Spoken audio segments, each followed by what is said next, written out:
comenzar con Revista Colombia Afro TV.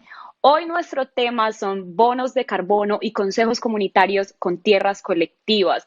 Nuestros invitados son la jefe jurídica del Fondo Acción, Sofía Cuenca, el ex jefe jurídico del Ministerio de Ambiente, Jaime Asprilla, y el consultor de proyectos de CO2 Cero, Alejandro Palacios. Feliz noche para todos, bienvenidos y muchísimas gracias por estar acá. ¿Me escuchan bien? Sí, te escuchamos bien, Vanessa. Perfecto. Bueno, les voy a agradecer la brevedad de las respuestas. Podemos iniciar en el orden de la presentación. Vamos primero con Sofía, luego con Jaime y también después con Alejandro. Y me gustaría iniciar con algo breve para poner un poquitico a los televidentes en contexto, y es ¿en qué etapa de la evolución del mercado de bonos de carbono está el mercado ahora? Y con una breve, sencilla introducción, ¿qué son los bonos de carbono y específicamente qué hace su institución?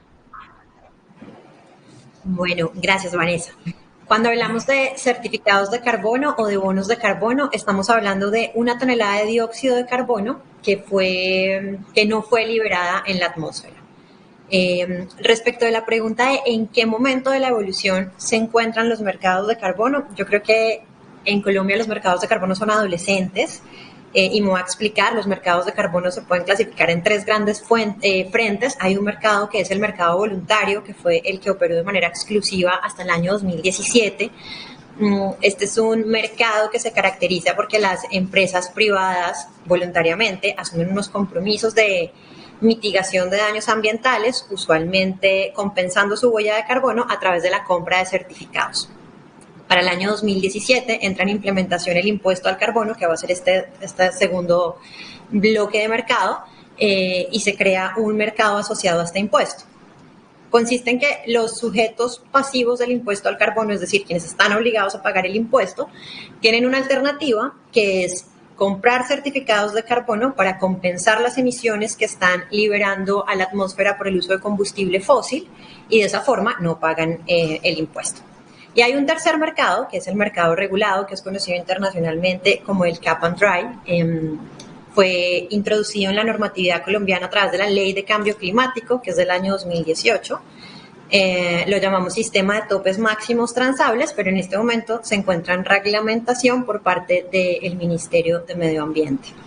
Entonces, dicho esto, sumado a otros instrumentos que se encuentran pendientes de reglamentación, como son, pues, no implementación, pero digamos un poco de las directrices, que son el COMPES de deforestación, adicionalmente todas las estrategias de gobierno para cumplir con los acuerdos de París, nos dan un mercado que, si bien no es aún un mercado maduro, también no es un mercado naciente. Entonces yo lo clasifico como un adolescente. Okay. Jaime. Gracias, buenas noches para todos y todas. Bueno, yo creo que el mercado de bonos de carbono sí es un mercado todavía muy niño.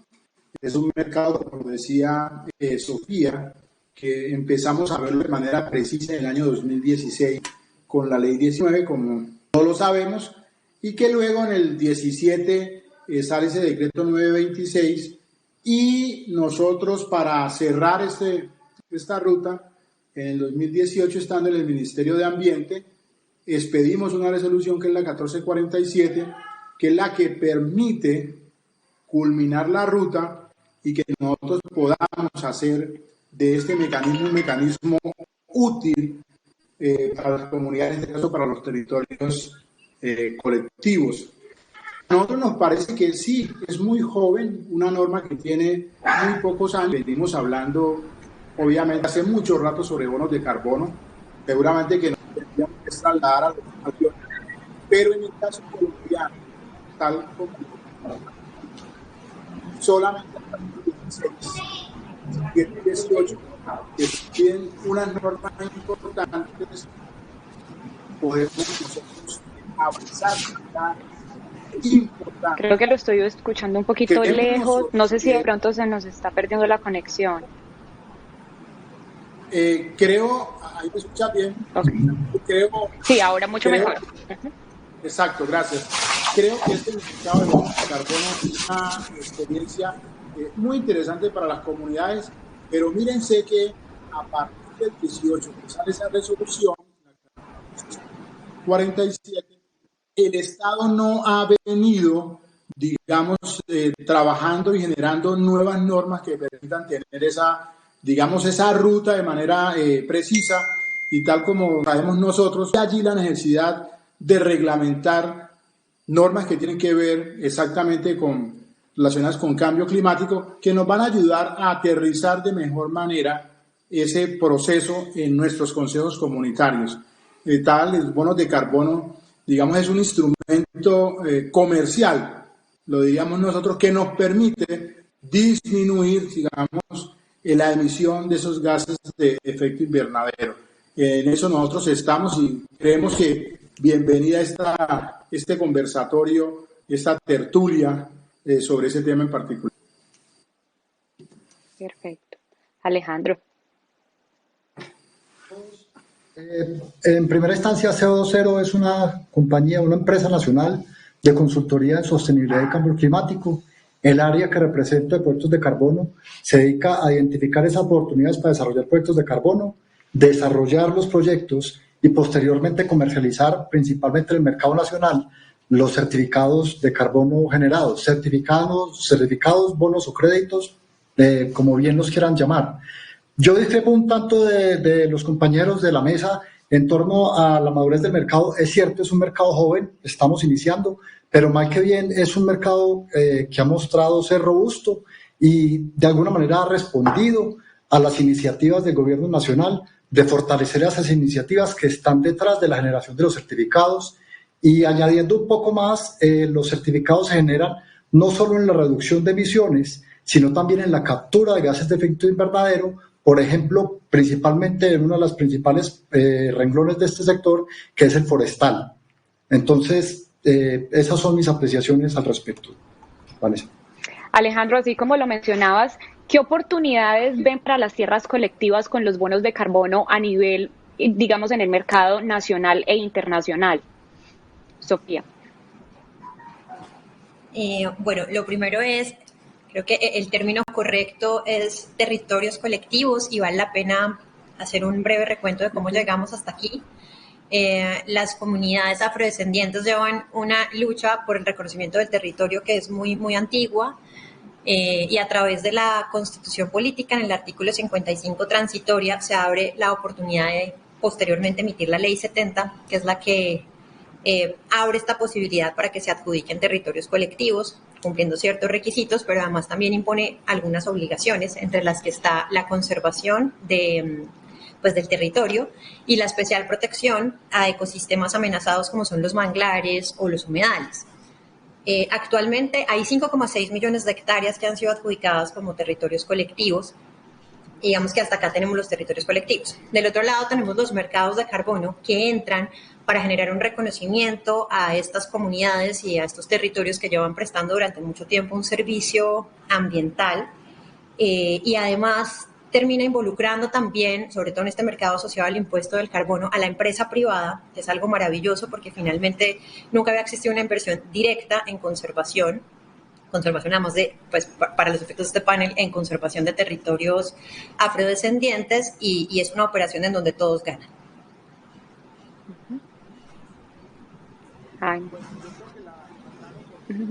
Que los territorios colectivos pues está soportada en esa, digamos, en ese escenario nacional, a que ellos puedan seguir conservando por mucho tiempo, pero que de esta manera van a tener una retribución que va a permitir obviamente hacerlo de una mejor manera.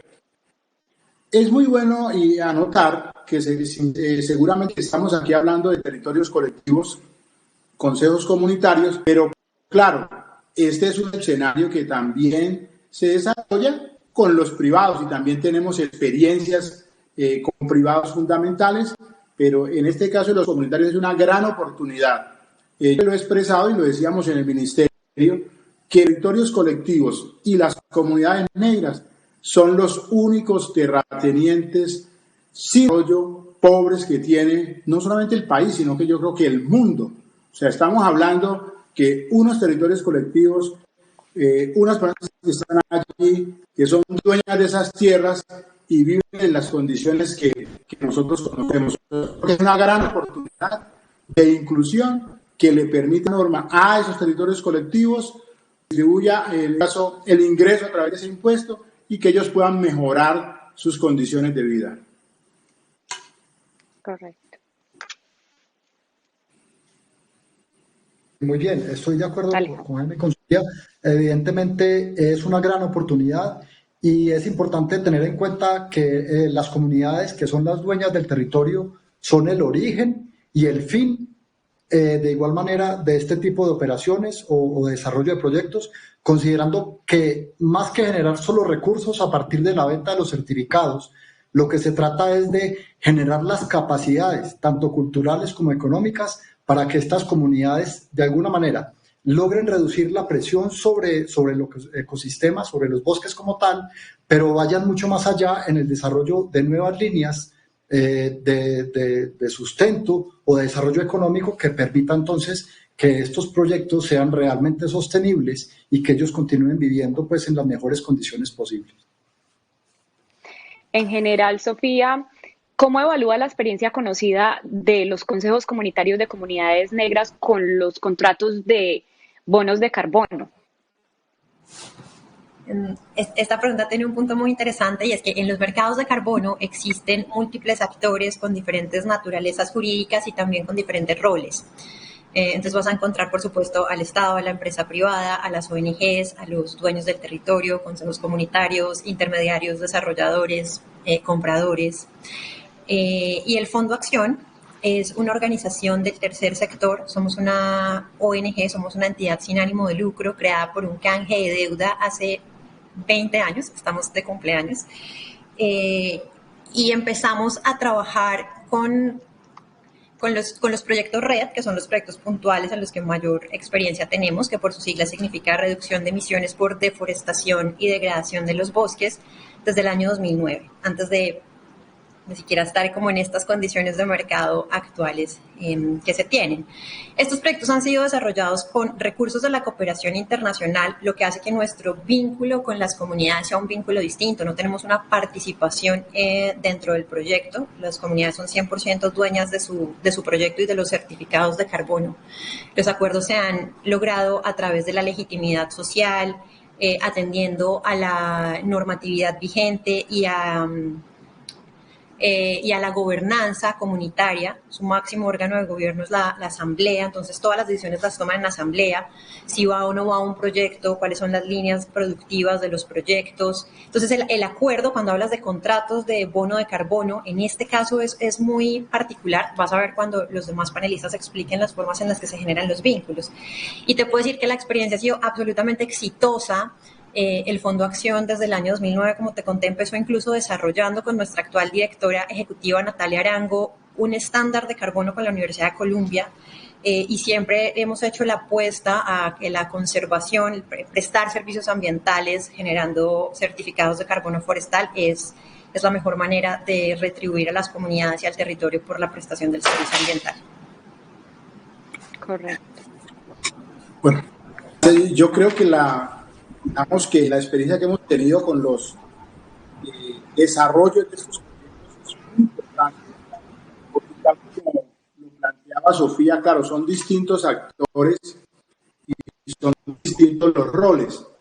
Y en el caso, claro, de Fondo Acción es distinto a los estructuradores, digamos, que nosotros conocemos, según la experiencia de tu amigo Palacios, es diferente a la de Sofía, pero la experiencia que nosotros hemos tenido es fundamentalmente un proceso que inicia con un tema de reconocimiento, de conocimiento de esos territorios, y los estructuradores normalmente no han llegado al territorio de manera directa, sino que normalmente se llega a los territorios a través de unas personas que son cercanas a los territorios.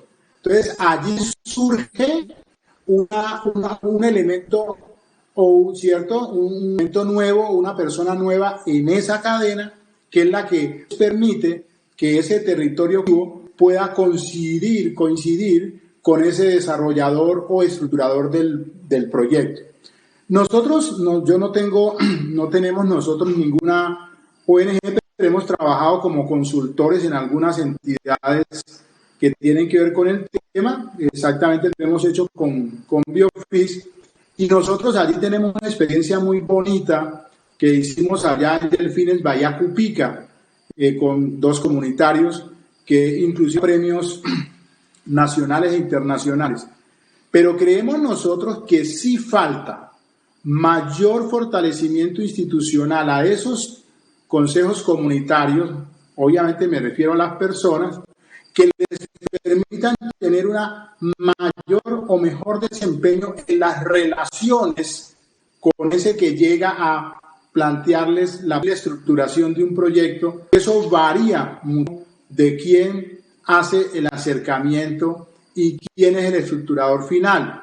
Porque claro, en estos procesos llega el que acerca a la comunidad, luego llega el estructurador, y el estructurador no genera todo el proceso, ¿cierto?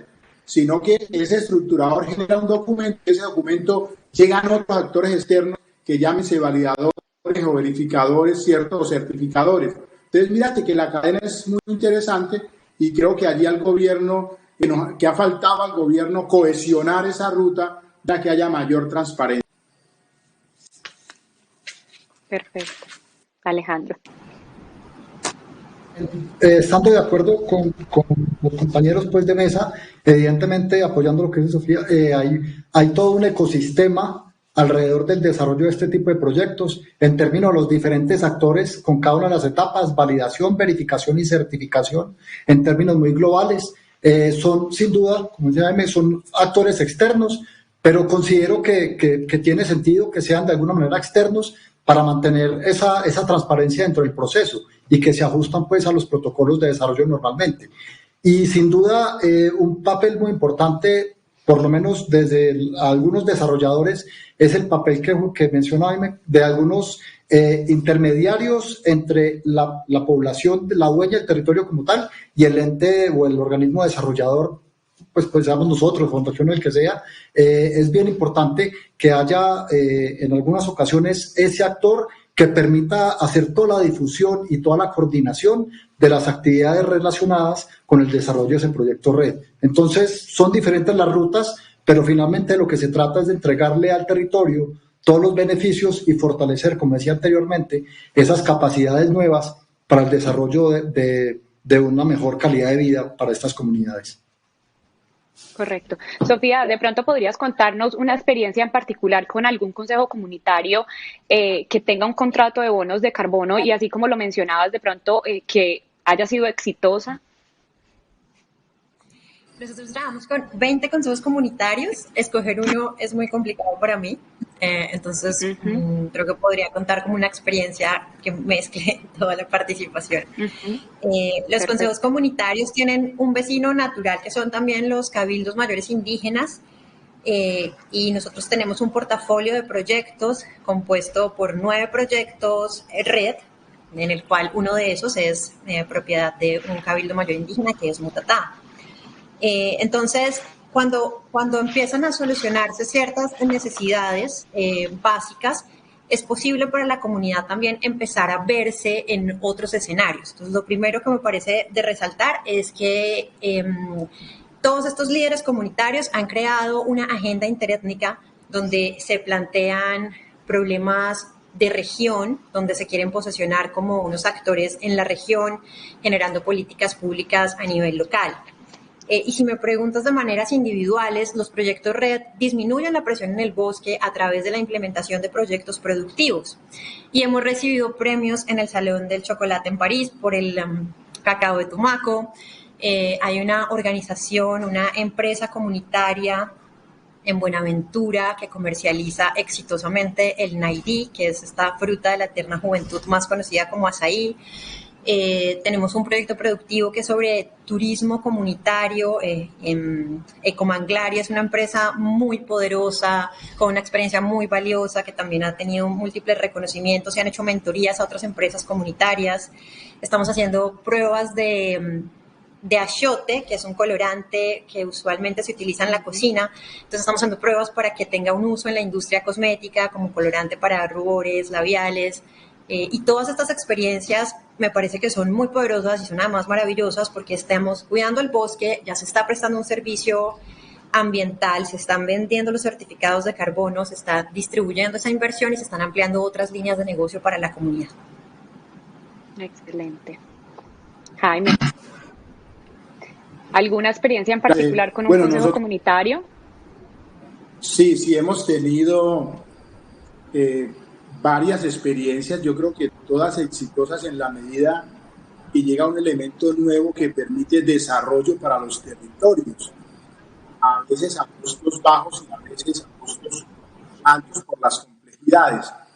Pero tenemos una experiencia muy bonita, les expresaba yo, en el norte del departamento del Chocó, en la zona costera, donde desarrollamos un proyecto Delfines Vallacupica y en ese territorio nosotros logramos que la comunidad, ¿cierto?, se uniera alrededor de un desarrollo que no solamente tuviese en cuenta el territorio donde está el Consejo Comunitario, sino que entendiera que el desarrollo está ligado a un tema región, ¿cierto?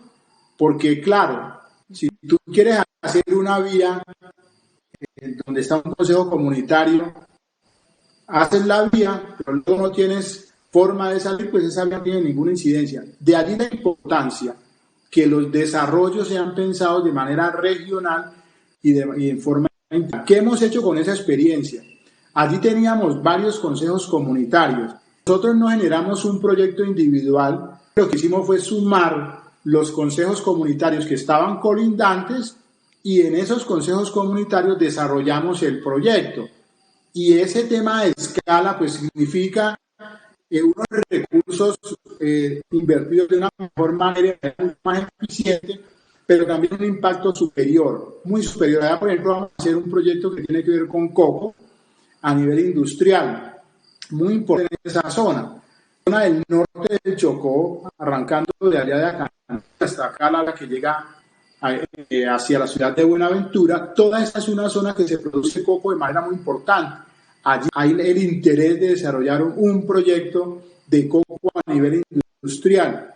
¿Qué dificultades a veces se tienen? Y esto lo ha tenido Sofía y lo ha tenido también Palacios en esos procesos, y es que las inversiones que hacen los consejos comunitarios están totalmente en cabeza de ellos. Nosotros solamente llegamos a orientar y a información general, pero son allí las comunidades, los territorios colectivos, los que deciden en qué van a gastar esos recursos que van a llegar a través de esos proyectos.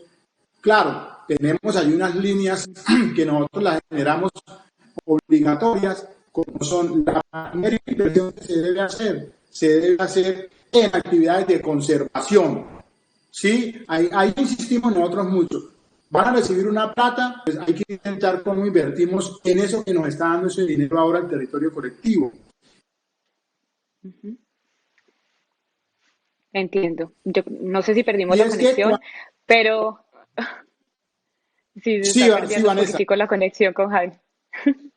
Ok, bueno, les decía entonces que tenemos unos proyectos productivos importantes allá que son conectores de región, y también les estaba planteando que son inversiones que están en cabeza de los territorios colectivos y que los que llegamos allá al territorio solo llegamos a orientar. Entonces allí hay la importancia que los consejos estén empoderados para que esos recursos que llegan allá sean invertidos de la mejor manera.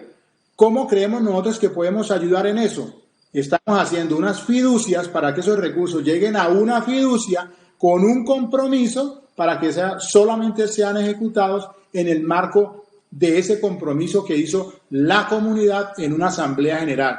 Eso garantiza que los recursos no se vayan a gastar, que nadie allá en el Chocó, en Acandí, vaya a comprar un Audi, ¿cierto? Porque ese audio no tiene ningún sentido. Entonces, creo que eso ayuda un poco el tema de la fiducia para que los recursos sean gastados de la mejor manera.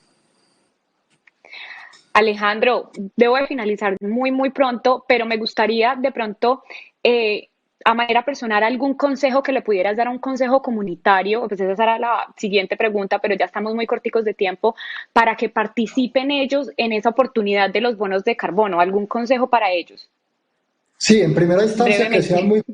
muy, sí, fundamental que sean muy cuidadosos porque en este mercado están los Carbon Cowboys o los vaqueros del carbono y uno ve todo tipo de iniciativas en este segmento. Entonces, el primer paso es que sean muy cuidadosos y que verifiquen y hagan los análisis pertinentes cada vez que alguien llegue al territorio, porque ha habido casos desafortunados donde ha habido tal vez unas malas intenciones y finalmente las comunidades son las que terminan pagando este tipo de iniciativas que no son tal vez las más sanas. Bueno, muchísimas gracias por esta conversación de interés. Ya debemos terminar, pero espero pues de pronto tener otra oportunidad porque yo creo que el tema es extenso. Aquí termina nuestra revista Colombia Afro TV y nos vemos el próximo miércoles a las 7:30 de la noche. Recuerden prevenir el contagio y también todo este programa es hecho con la producción técnica de SG Producciones. Un abrazo, feliz noche.